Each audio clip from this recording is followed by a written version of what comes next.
to run a successful campaign in the Democratic primary, one must be willing to reconcile for what one has done in the past.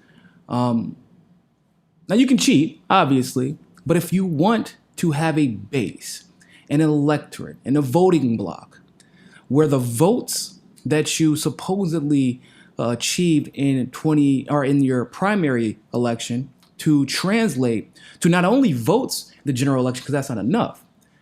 If you want it to translate into a galvanized and energized base, you have to be able to reach out and connect with the marginalized community. Now, the problem with most Democrats of the old guard, if you will, they have troubling past when it comes to issues basically with the entire marginalized community, whether it be with the Black community, whether it be with women, or in this particular case, the LGBTQ community.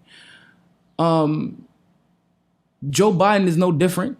In fact, there's a good chance that he might be worse than your average Democrat. So today, I would like to discuss many of the issues that Joe Biden has had with the LGBT community, because it seems weird to me that it hasn't been brought up at all. At all.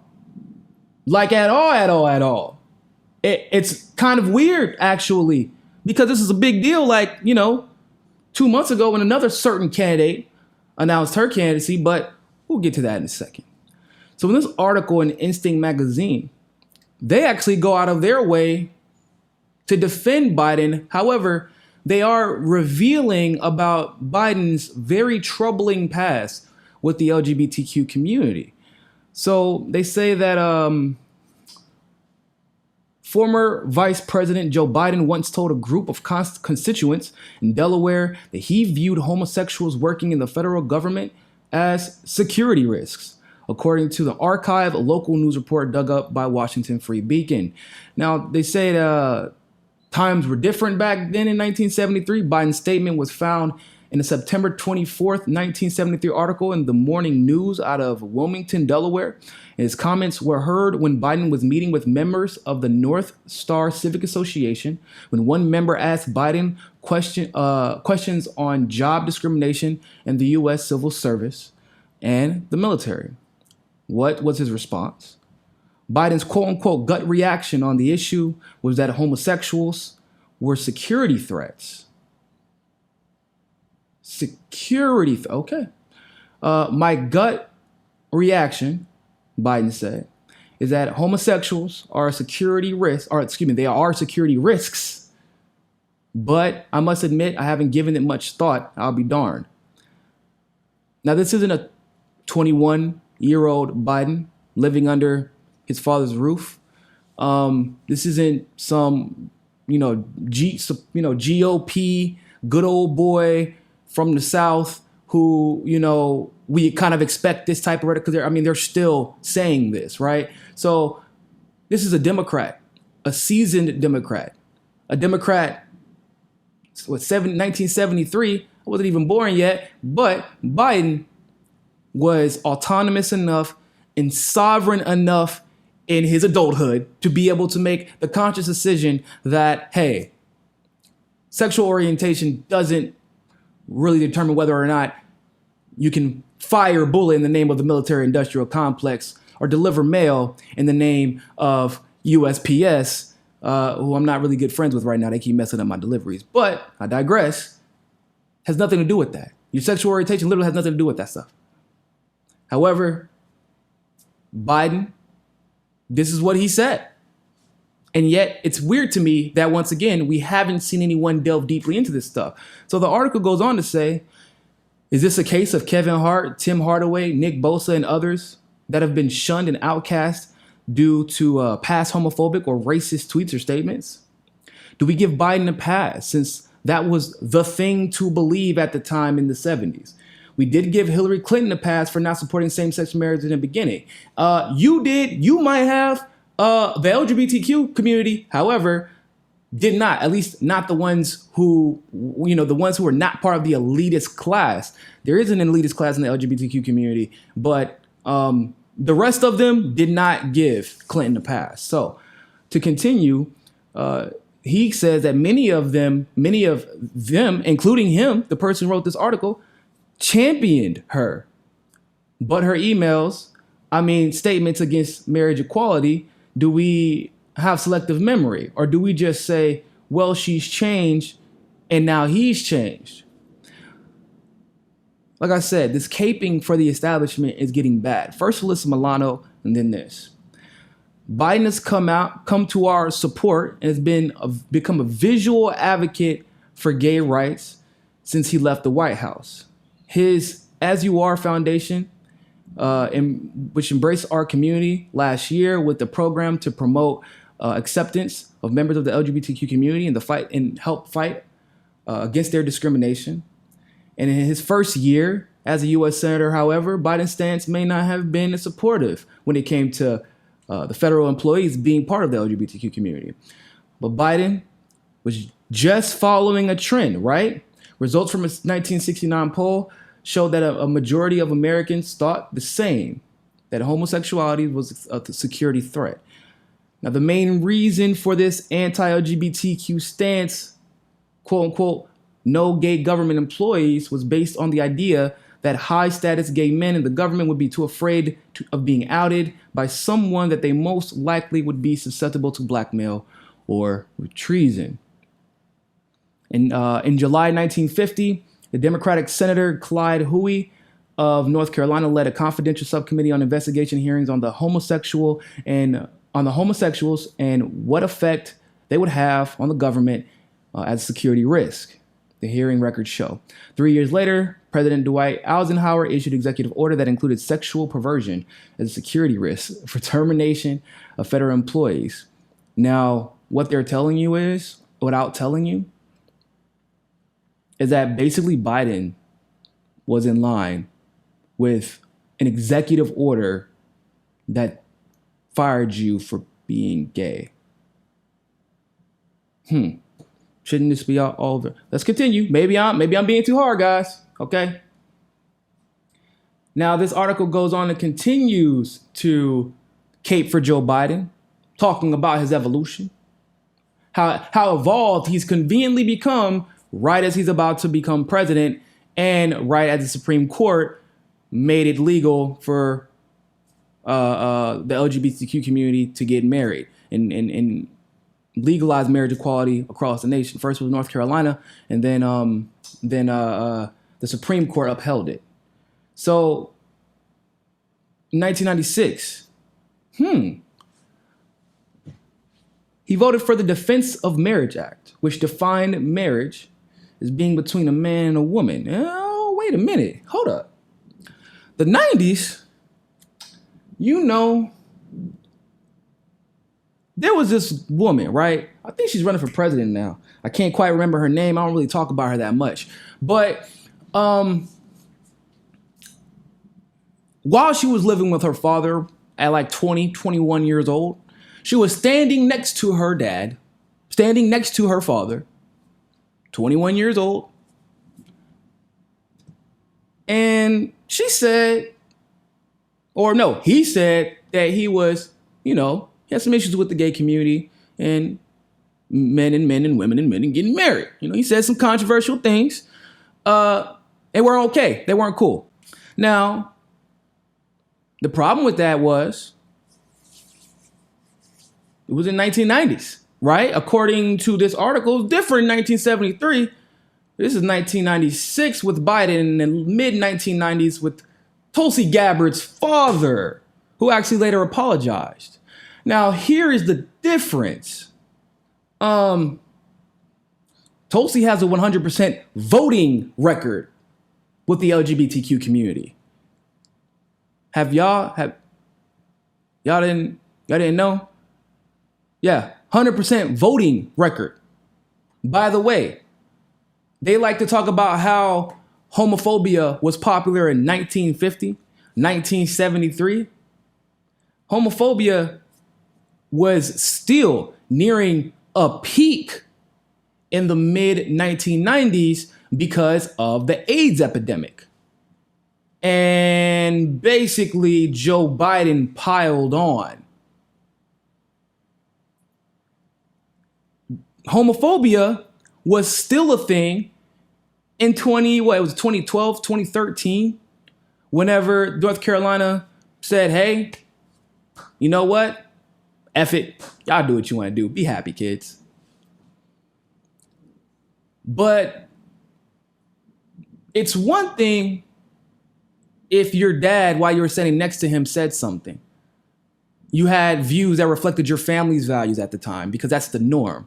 Mind you, Tulsi is a Democrat and her dad's a Republican, even though her dad is actually becoming more liberal as of late, thanks to Tulsi's evolution. But it's another thing entirely. When you voted to make sure the world stayed homophobic, and this article is basically saying, well, we forgave Hillary. Who forgave Hillary? She never apologized. Who forgave Biden? He never apologized. We shouldn't forgive him because, he hasn't apologized to the the multiple women that he's offended.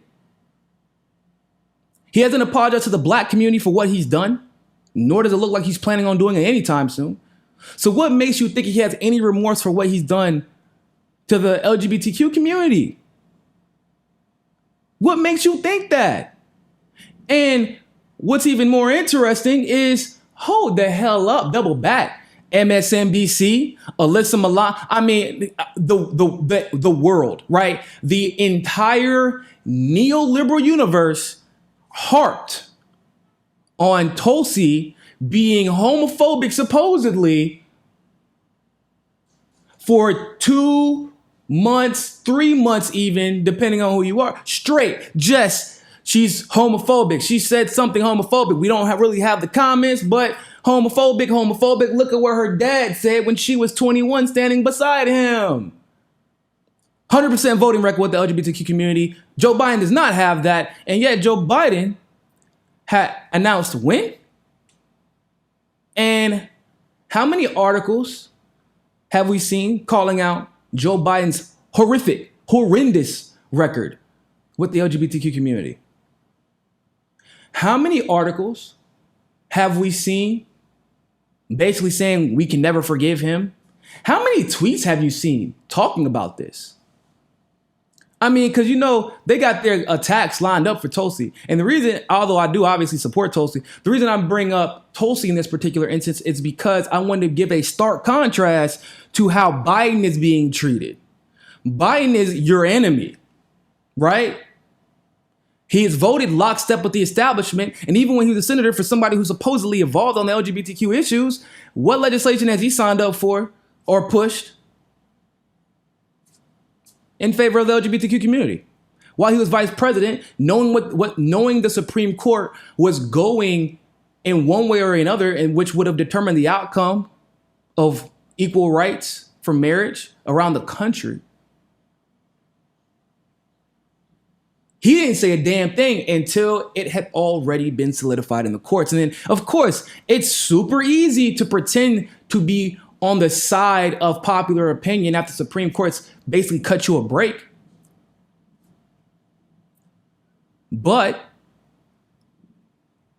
as with his phone call to Anita Hill, as with his non-apology to Lucy Flores and the rest of the women that he's offended, as with his even less of an apology to the black community,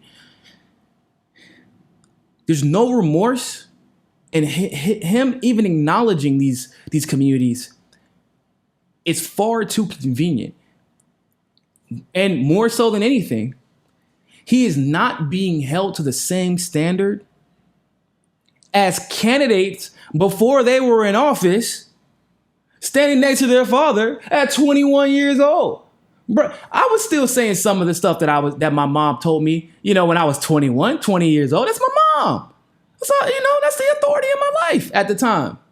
That's who 70% of Americans, basically up until their adulthood, their political views reflect their parents.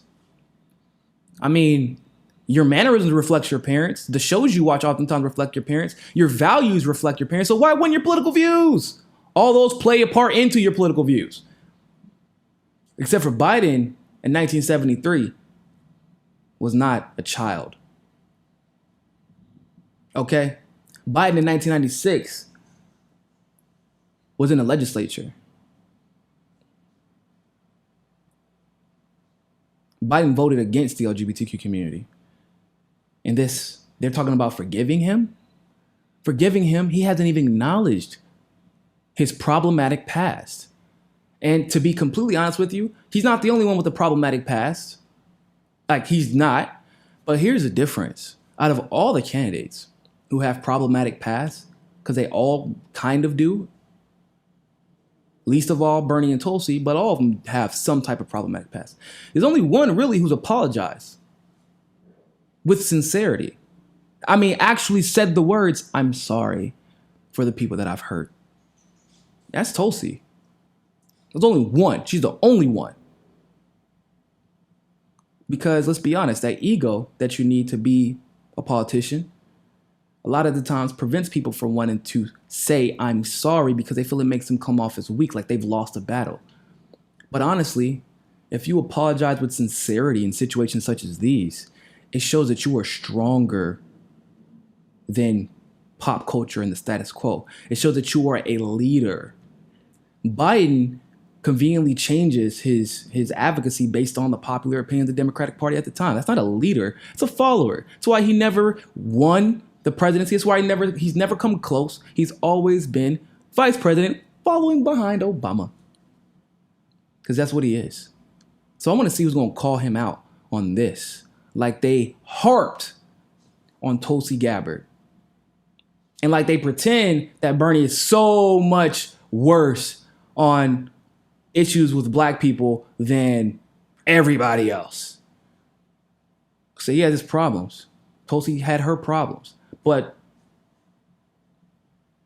y'all have a low-hanging fruit right there that you're refusing to grab. I wonder why that is. Maybe because they're trying to manufacture consent for another neoliberal shill who they're going to basically try and cheat for, who is probably at times seemingly more Republican than Trump is. He just is a little bit nicer about it before he screws you over. Love to know your thoughts about this. Leave your comments below, like the video, share it, make sure you're subscribed, and always remember, people, more than anything else, find your balance. Peace.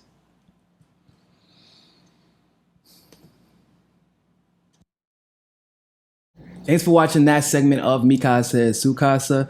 Make sure you follow us on Twitter, on Facebook, on Roku TV, and on JustNForm.com. Also, you can make sure that you're subscribed to the channel by going to the subscribe button, pressing it, and hitting that notification bell to get all of our notifications. And of course, you can help us reach our goal of 500 patrons on Patreon by supporting the show by donating as little as $1. You can click on the link in the description below for that. And remember, more than anything else, find your balance. Peace.